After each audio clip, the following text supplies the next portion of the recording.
기도함으로써 예를 시작하겠습니다.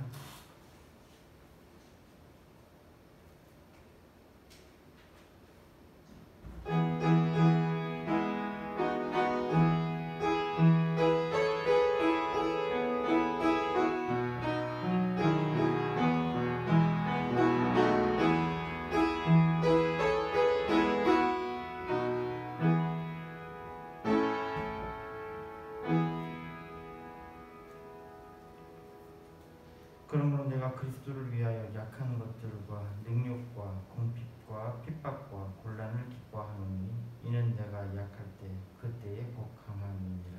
아멘. 찬송가 492장입니다.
내가 붙드는 나의 종, 내 마음에 기뻐하는 나의 택한 사람을 보라. 내가 나의 신을 그에게 주었은즉 그가 이방의 공의를 베풀리라. 그는 외치지 아니하며 목소리를 높이지 아니하며 그 소리로 거리에 들리게 아니하며 상한 갈대를 긋지 아니하며 거절하는 것을 끄지 아니하고 진리로 공의를 베풀 것이며 그는 쇠하지 아니하며 낙담하지 아니하고 세상에 공의를 세우기에 이르리니 점들이 그 교훈을 악마하리라. 나 여호와가 의로 너를 불렀은지라 내가 내 손을 잡아 너를 보호하며 너를 세워 백성의 언약과 이방이 빛이 되게 하리라. 내가 소경의 눈을 밝히며 갇힌 자를 옥에서 이끌어내며 흑암에 처한 자를 옥에서 나오게 하리라. 아멘. 사신경부터 신앙고백 하시겠습니다. 전능하사 천지를 만드신 하나님 아버지를 내가 믿사오며 그 외아들 우리 주 예수 그리스도를 믿사오니 이는 성령으로 잉태하사 동정녀 마리아에게 나시고 본디오 빌라도에게 고난을 받으사 십자가에 못 박혀 죽으시고 장사한 지 사흘 만에 죽은 자 가운데서 다시 살아나시며 하늘에 오르사 전능하신 하나님 편에 앉아 계시다가 저리로서 산 자와 죽은 자를 심판하러 오시리라. 성령을 믿사오며 거룩한 공의에 와서 누워서 도하는 것과 죄를 사하여 주시는 것과 몸이 다시 사는 것과 영원히 사는 것을 믿사옵나이다. 아멘. 찬송가 44장입니다.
성경 말씀 고린도후서 12장 10절에 있는 말씀입니다.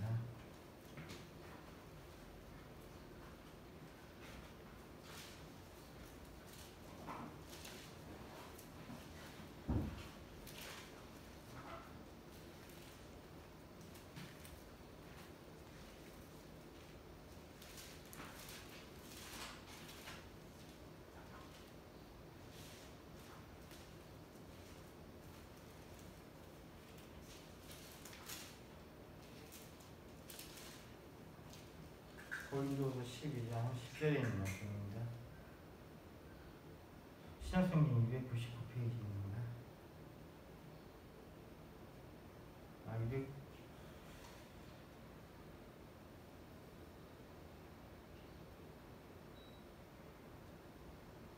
고린도후서 12장 10절에 있는 말씀 같이 읽겠습니다.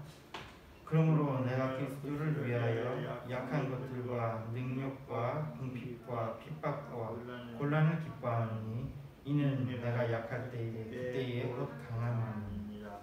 아멘. 기도하겠습니다. 이 시간 말씀을 받습니다. 제대의 마음을 열어주시고 주의 말씀을 들을 때에 지혜를 허락하여 주시옵소서.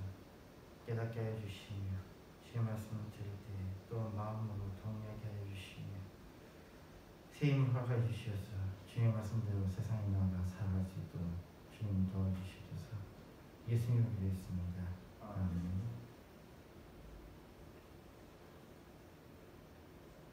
오늘 말씀의 제목은 고난을 통해 배우는 것입니다. 인도에서부터 열심히 공부를 했고 또 가정도 유복한 가정이어서 거기서 좋은 학교를 졸업하고요.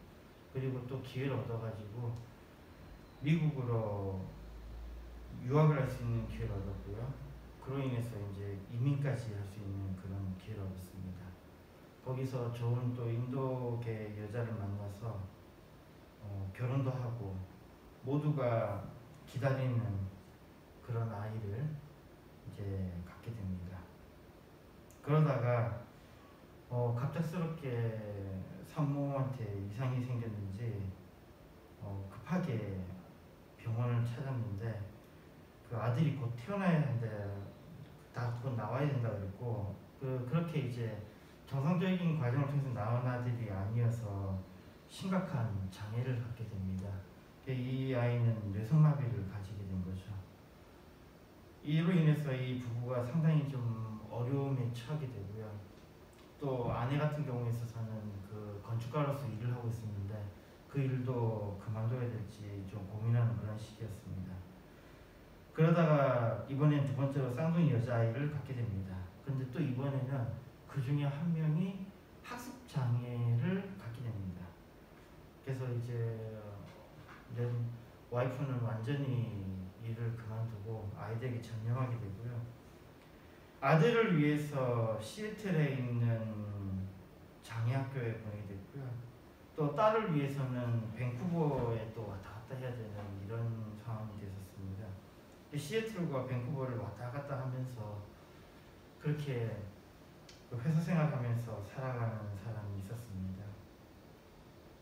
유복한 가정에서 미국의 유명 대학에 진학해서 또 좋은 직장을 얻었고 누가 봐도 이제 승승장구할 일만 남았는데 아이들로 인해서 고난을 갖게 된 것입니다. 이 사람이 바로 지금 MS 오피스에 지금 마이크로소프트의 그 CEO를 담당하고 있는 사티아 나델라의 이야기입니다. 뭐 최고의 대학이라고 꼽히는 마니풀 공과대학을 나오고 인도에서는 그리고 윈스콘신 대학에서 전기공학으로 석사를 받았고요. 그 누가 봐서도 괜찮은 회사인 선 마이크로 시스템즈에서 근무를 했고 그리고 거기서 마이크로소프트사로 이직을 해서 거기서 또 좋은 커리어를 쌓고 있고요. 그 와중에 또 시카고 대학에서 MBA까지 받았던 누가 봐도 굉장히 괜찮은 그런 이력을 가지고 있었는데요. 근데 이 사티아 나델라에게는 또 이런 어려움이 있었습니다. 이 사람이 했던 말, 그 인터뷰하는 과정에 굉장히 좀 인상 깊었던 부분이 하나 있었습니다. 뭐 원문은 이래 돼 있더군요. One of the core things that we've got to realize is that this business does not really respect tradition. What it respects is innovation on a go-forward basis. 여기 중요한 건요, respect tradition이라는 말하고요. 그 다음에 respect이라는 단어에서 그 다음에 innovation이라는 단어, 이 두 가지 tradition과 innovation의 두 단어를 좀 집중해 보면요, 우리가 보통 그러잖아요. 과거의 것을 존중한다. 우리는 전통을 중시하잖아요. 근데 여기서 지금 이야기하는 게 this business does not really respect tradition. 이 사업은 전통은 정말로 존중하지 않는다. 전통을 개념치 않는다라고 이야기합니다. 그리고 이야기하는 것이 정말로 존중해야 되는 것은 무엇이냐 했더니 그것은 혁신이다라는 겁니다. 앞으로 나아가는 거기에 기반을 두고 있는 혁신이다라는 겁니다. 굉장히 이게 패러다임의 전환입니다. 우리가 지금 계속해서 문제가 되는 것이 무엇이냐면 우리가 또 소위 말하는 꼰대 문화라고 하는 것들 이런 것들에 대해서도 우리가 이야기하는 것은 무엇이냐면 바로 전통을 중시하는 거예요. 나쁜 전통은 좋다고 자꾸 이야기하는데 전통 중에 좋은 것은 없습니다. 전통은 과거에 머무르려고 하는 인간들의 아주 비겁한 어떤 인지 구조일 뿐이지 전통이 우리에게 크게 도움이 되지 않아요. 중요한 것은 앞으로 나아가려고 하는 그 혁신입니다. 앞으로 나아가려는 그 혁신 속에 어떤 문제에 대한 답이 전통에 있다면 그때는 전통은 존중받을 가치가 있지만 전통이기 때문에 존중받을 가치가 있는 것은 없습니다. 이게 지금 사티아 나델라가 했던 이야기고요.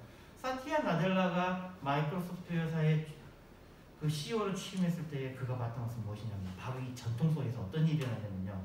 각 계파들 간에 서로가 경쟁을 하고 있었다는 겁니다. 경쟁을 하고 있으니까 어떻게 되냐면 서로가 서로에게 총을 겨누고 있는 그런 모습으로 변하는 거예요. 왜요? 전통 속에서는 이게 굉장히 중시하잖아요. 경쟁에서 선의 경쟁을 해서 더욱더 나은 그 조직을 만들고 또 이것을 피드백 받아서 더 나은 질이 향상되는 것을 만들어낸다고 이야기하지만 사티아 나델라의 생각은 달랐습니다. 전통은 존중받을 필요가 없다는 것입니다. 정말로 존중되어야 될 것은 정말로 존중되어야 될 것은 바로 앞으로 나아가려고 하는 바로 그 혁신이라는 것이고 그 혁신 속에 무엇이 필요하냐면 바로 공감과 협업이 필요하다는 것입니다. 이 사람의 이 혁신적인 생각, 기존의 리더들이 가지지 못한 것을 이 사람은 가지고 있다고 평가받고 있습니다. 공감하는 리더십이 바로 이 사티아 나델라의 주요 캐치프레이즈입니다. 만약에 그가 아이들로 인한 이런 고난이 없었다면 그저 잘 나가는 차가운 공학도 중 한 사람이었을 거고 잘 나가는 프로그래머 중에 한 사람이었을 겁니다. 개인의 성과는 있었겠지만 그 경쟁 속에서 좋은 성과를 이루어냈겠지만 성과만을 쫓는 사람이 되지 않았을까 평가됩니다. 그의 고난으로 인해서 그는 공감의 리더십을 발휘하고 그 고난으로 인해서 그는 새로운 마이크로소프트 회사를 만들어 나갑니다. 지금 현재 마이크로소프트 회사가요 세계 시가총액 2위라고 합니다. 물론 1위는 저기 저 산유국 쪽에 있는 그거는 좀 예외로 해야 될 케이스라고 했어요. 그럼 실제적으로 1위가 어디냐면 실질적인 1위는 애플입니다. 그리고 2위는 마이크로소프트 회사고요. 아니 이 두 회사가 어떻게 그 서로 경쟁할 수 있는? 그리고 2020년에는 마이크로소프트 회사가 또 한때는 시총 1위였거든요. 이 두 회사가 보면 비슷비슷해요. 엎치락 뒤치락 하고 있는 상황입니다. 그 앞에 망해가던 마이크로소프트 회사가 완전히 바뀐 거예요. 완전히 바뀐 거에 이 동력에는요. 마이크로소프트 회사는 정말 거대해졌거든요. 이 거대해진 곳에서 서로 경쟁을 해서 될 문제가 아니라는 겁니다. 경쟁에 대해서 새로운 전통에 대해서 새로운 시각을 불어넣어준 거예요. 전통은 인정받을 가치가 없다라는 그 중요한 말입니다. 정말 인정받아야 되는 것은 공감하는 것 그리고 혁신을 향해서 나아가려고 하는 그 의지들이라는 겁니다. 오늘 우리가 읽었던 말씀은요. 그 바울이 가지고 있던 장애에 관한 이야기가 있습니다. 고린도후서 12장 7절 9절에 말씀합니다. 여러 계시를 받은 것이 지극히 크므로 너무 자고하지 않게 하시려고 내 육체의 가시 곧 사단의 사자를 주셨으니 이는 나를 쳐서 너무 자고하지 않게 하려 하심이니라. 이것이 내게서 떠나기 위해서 내가 3번 주께 간구하였더니 내게 이르시기를 내 은혜가 내게 족하도다. 이는 내 능력이 약한 데서 온전하여짐이니라 하시니라. 이러므로 도리어 크게 기뻐함으로 나의 여러 약한 것들에 대하여 자랑하리니 이는 그리스도의 능력으로 내게 머물게 하려 함이라. 바울은 자신의 몸에 어떤 문제가 있었음을 알고 그리고 많은 사람들에게 주님의 능력을 보이면서 심지어는 죽은 자도 살려냈던 그러한 바울의 능력을 보였던 바울은 자신의 병을 위해서 스스로 기도를 합니다. 남의 병을 고치는 거 얼마나 대단한 일입니까? 그런데 아이러니하게도요. 주님은 그의 기도를 듣지 않으셨습니다. 남의 병을 고치는 자에게 자신의 병을 고치지 못하는 그럼 사람들이 어떻게 생각할 거예요? 자기 병도 못 고치는 저 사람이 뭘 조롱할 거 아니에요. 그런데도 주님은 그의 기도를 듣지 않으셨습니다. 그러나 주님의 침묵은 그를 더욱더 겸손한 주님의 종으로 살아갈 수 있게 하셨습니다.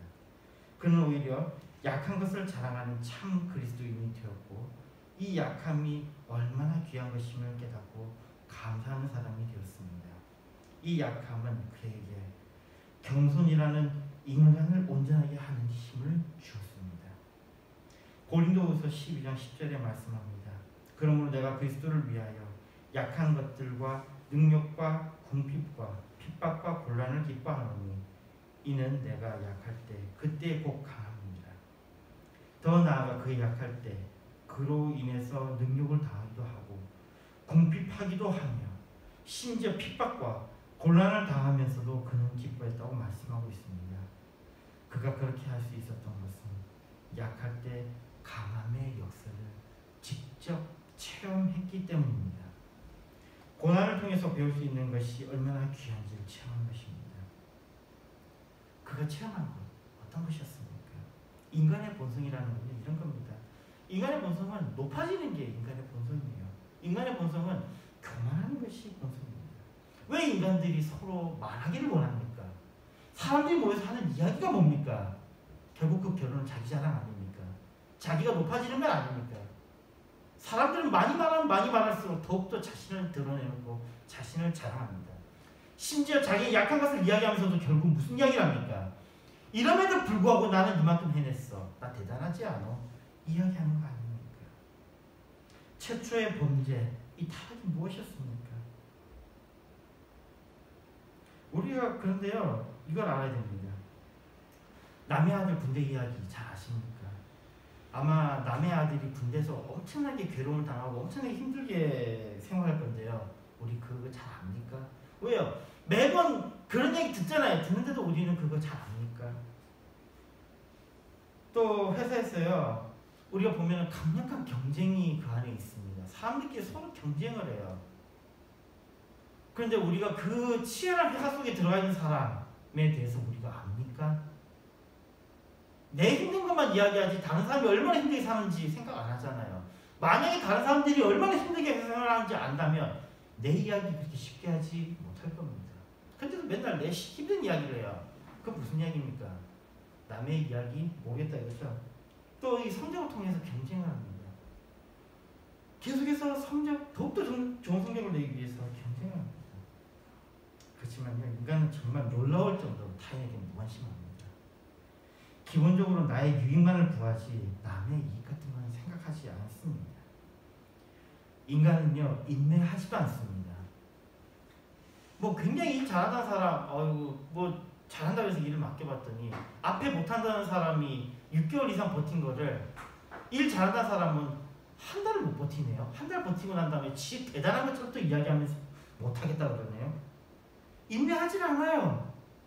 잘한다는 인간들이. 가짜란 얘기죠. 그리고 인간들은 또 높아지려고 합니다. 어떻게 해서든지 더 높은 자리에 올라가려고 합니다. 근데 산을 올라가 본 사람은 아는데요. 산은 올라가는 게 쉽습니까? 내려가는 게 쉽습니까? 그런 지혜를 모르는 거예요. 그런 지혜를 모릅니다. 올라가는 것은 쉽습니다. 그러나 내려가는 것은 정말 어려운 일이에요.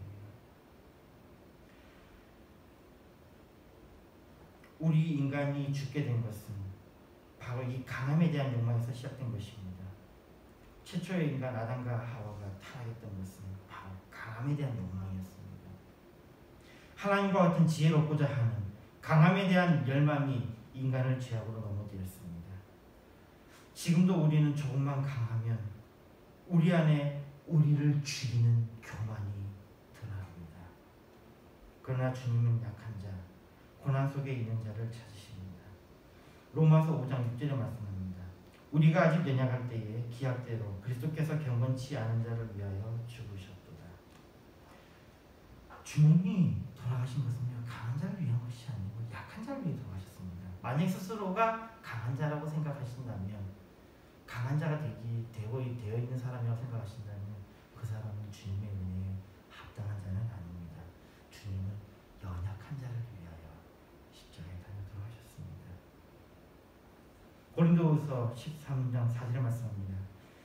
그리스도께서 약하심으로 십자가에 못 박히셨으나 오직 하나님의 능력으로 살으셨으니 우리도 저의 안에서 약하나 너희를 향하여 하나님의 능력으로 저와 함께 살리라. 주님이 십자가에 못 박히신 것도 약함 때문이었다는 겁니다. 주님이 약하셨기 때문에 십자가에 못 박혀서 다 달려 돌아가셨다는 거예요. 왜요? 그러나 그럴 수 있잖아요. 주님이 잡힌 그때에 정말 주님의 말씀과 같이 천사들이 보호할 수도 있었던 일이잖아요. 그러나 주님은 그렇게 하지 않으셨습니다. 약함으로 십자가에 달려 돌아가셨습니다. 그리고 이 약함으로 십자가에 달려 돌아가신 이 십자가의 사건은 약한 자를 위한 것이었습니다. 예수님 표현대로라면 병든 자를 위한 것이었습니다. 약자를 위한 것이었다는 거죠. 주님의 고난으로 우리가 나음을 받았습니다. 약하기에 하나님의 능력을 의존하는 우리는 생명으로 인도되었습니다. 성공에 대해서 지혜로운 자는 이걸 압니다. 이게 혼자서 성취된 것이 아니다. 그렇기 때문에 지혜로운 자는 성공했을 때에 겸손할 수밖에 없는 것이죠. 고난은 사람을 갈고 닦습니다. 정말입니다. 그리고 고난을 겪었던 사람들은 이 고난을 공유하는 습성이 있습니다. 왜 그렇겠습니까? 고난을 겪었을 때에 자기가 정말 사람임을 알게 됩니다. 그럼으로 인해서 사람에 대한 안쓰러움과 연민이 발동하고 그 안에 사랑이 일어나기 때문입니다. 그러나 여기서도 인간의 교만이 이런 역겨운 의견은 자신을 자랑하는 자도 있기에 참 그렇습니다. 그 고난을 당했는데 그 고난에서부터 이겨낸 것이 다른 사람들이 도와주고 또는 이 모든 걸 주관하시는 하나님께서 그렇게 하셨다는 것을 인정하지 못하고 착각해서 자기가 잘나서 여기서 벗어났다고 생각하는 그런 사람들도 있는 것이 참 안타까운 일입니다. 근데 이 사람들은요 진짜로 고난을 당해보지 못한 거예요. 자기가 컨트롤할 수 있는 범위 내에서 당한 것이지 진짜 자기가 어쩔 수 없는 고난을 당해보지 못하니까 그런 이야기를 하는 겁니다. 그러나 진짜 고난 속에 있던 사람들은 자랑할 것이 없다는 것을 압니다. 진짜 고난 속에 있는 사람들은 자기가 어쩔 수 없다는 것을 인정하게 됩니다. 그러니 그 고난을 무사히 넘어갔을 때는 감사할 수밖에 없는 거예요. 낮아짐이라든지 이 인내라는 단어, 간단한 단어가 아닌 것이 이 낮아짐이나 인내라는 것은요 자신의 존재가 완전히 무시될 수 있는 것입니다. 인간으로서 품며 땅에 떨어지는 거죠. 낮아짐이라는 거예요. 왜 우리 그런 거 생각할 수 있잖아요. 남이 먹다 남은 음식 먹는 거에 대해서 어떻게 생각하세요? 또는 땅바닥에 사람들이 막 짓밟고 있던 그런 옷을 입는 것에 대해서 어떻게 생각하십니까? 아니면 실제적으로 자기가 땅바닥에 짓밟히는 것은 어떻게 생각하십니까? 자기가 하는 말 하나하나 모두가 무시당하는 것 어떻게 생각하십니까? 인간으로서의 모든 것들이 땅에 떨어지고 심지어 믿고 있는 하나님마저 내가 연약하니까 내가 믿는 하나님마저도 다른 사람들에게 욕을 먹는 이 상황 아마 품위가 땅에 떨어진 것보다 중복보다 더 심한 고통이 될 수도 있는 것입니다. 사람들은 참 이런 말 하기를 좋아합니다. 사람들은 사람을 조롱하는 것을 넘어서 그가 믿고 있는 신념마저도 조롱합니다. 사람들은 그렇게 잔인해요. 시편 40편 3편에 말씀합니다. 사람들이 종일 나더러 하는 말이 내 하나님이 어디 있느냐 하니 내 눈물이 쥐하로 내 음식이 되었도다. 이것은 지금의 사람들의 문제가 아니고 예전에 있던 사람들도 똑같이 행했던 것들이에요. 내가 밟히는 바로 그 순간 내가 믿고 있는 주님도 같이 밟히는 것입니다. 그런데 우리는 착각하는 거죠. 내가 믿는 주님은 밟히면 안 돼. 아닙니다. 내가 밟히는 그 순간 주님도 밟히시는데요. 주님은 그것을 기꺼이 감내하셨다는 겁니다.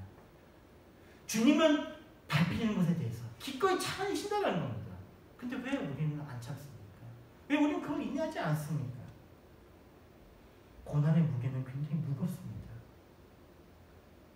우리가 그 무게를 알잖아요. 학생일 때 공부 얼마나 이게 거대한 이 무게가 얼마나 거대했었습니까? 잘하는 애들 같은 경우는 항상 기쁨에 차 있을 것 같죠. 근데 잘하는 애들은 잘하는 애들대로 힘든 거죠. 사회인들은 어떻습니까? 직장 속에서 말도 안 되는 일에 휘둘리면서 얼마나 힘들어합니까? 우리나라의 여러 자살 문제에 관해서 이야기하는데 보면은 자살, 학생들의 자살 문제, 주로 성적 비관 문제죠. 그 다음에 군인들의 자살, 또는 직장인들의 자살.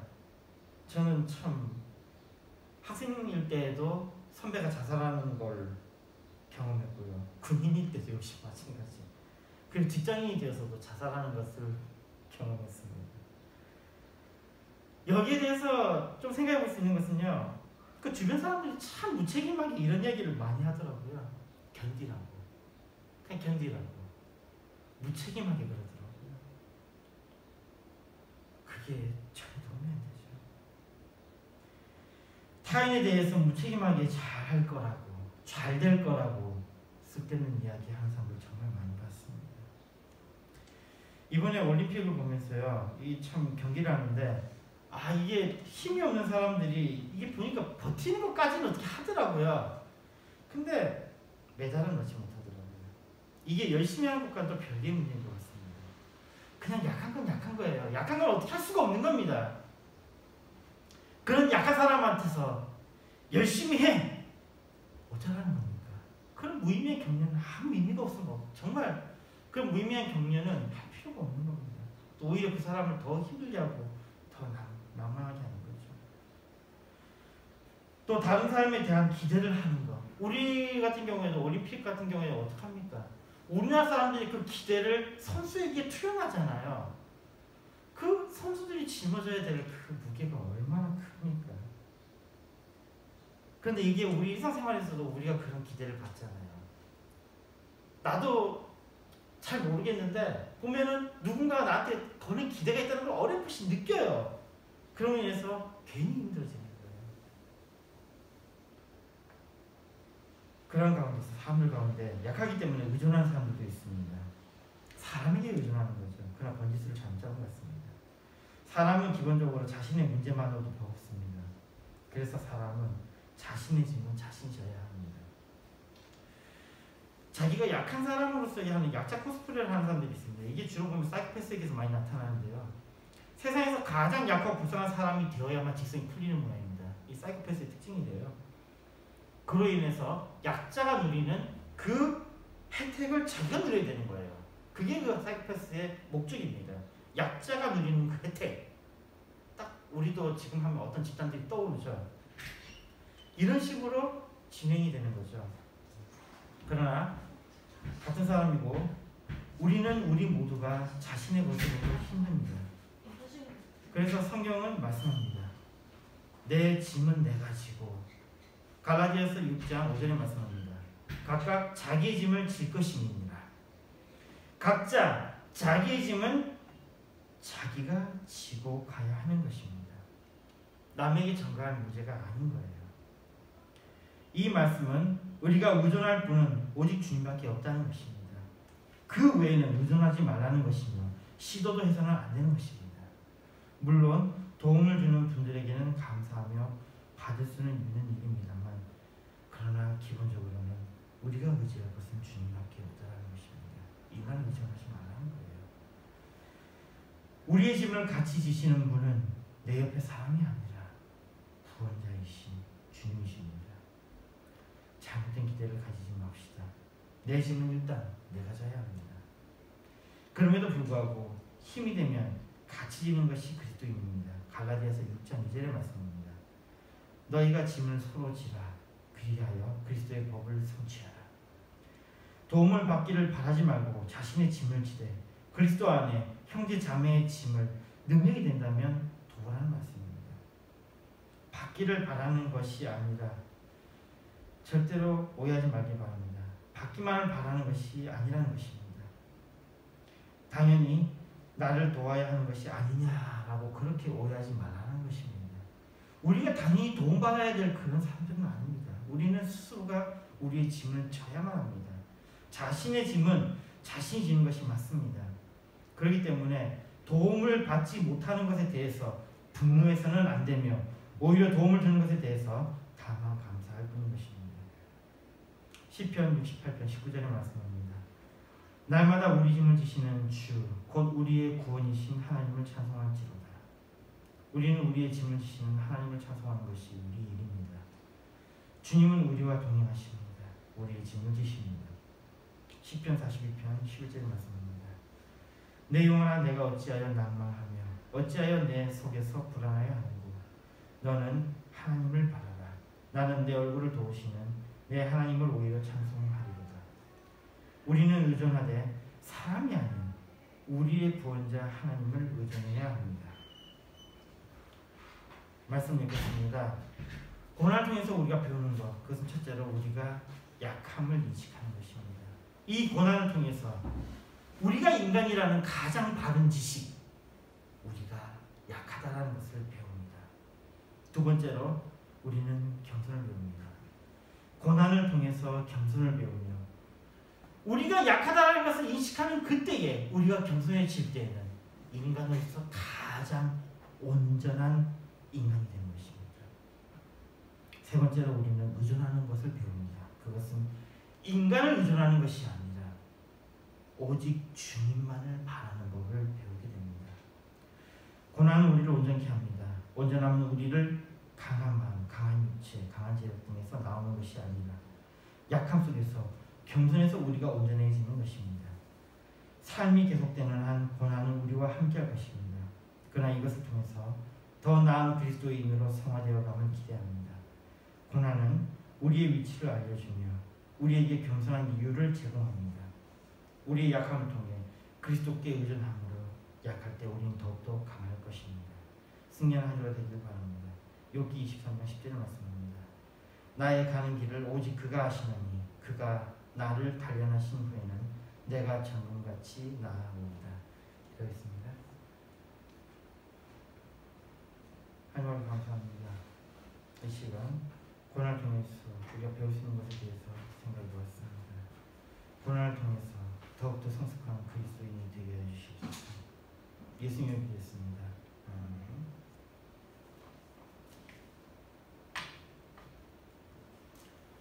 찬송가 344장 부르시면서 준비하신 하나님 하셨습니다.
기도하겠습니다. 감사에 감사합니다. 태영님께 강성님, 최영화님 새 전도지로 인도해 주시니 감사를 받습니다. 좋으신 하나님, 저들에게 예배할 수 있도록 은혜를 주시고 기회를 주시고 장소를 주시고 또한 아버지 하나님 믿음을 주시고 은혜를 주신 것을 감사합니다. 우리가 정말 하나님을 예배하는 것은 우리가 모든 문제를 해결하는 아버지 하나님의 은혜를 믿습니다. 정말 저를 예배하기에 부족한 것도 도와주시고 이 시간에 귀한 예물을 드렸습니다. 감사함으로 아버지 하나님 드린 이 예물을 주님 받으시고 예물을 통해서 우리 하나님 영광 받으시고 다음 사지고 영원 사지고 생명 사지는 일에 사용되는 예물이 되도록 주님 도와주옵소서. 오늘 예배에 참석하는 모든 자들에게도 은혜를 입혀 주셔서 그들의 손길을 발길을 모든 하는 일들을 주님이 은혜를 더하여 주시옵소서. 아버지 다음을 하나님 앞에 예배하기에 부족한 것도 큰 은혜를 더하여 주옵소서. 이 예물이 쓰여진 곳에 하나님 나라가 확장되게 하시고 아버지 이 예물이 쓰여진 곳에 다음들에게 영원사되게 하여 주옵소서. 예수님의 이름으로 기도드립니다. 아멘. 찬송가 3장입니다.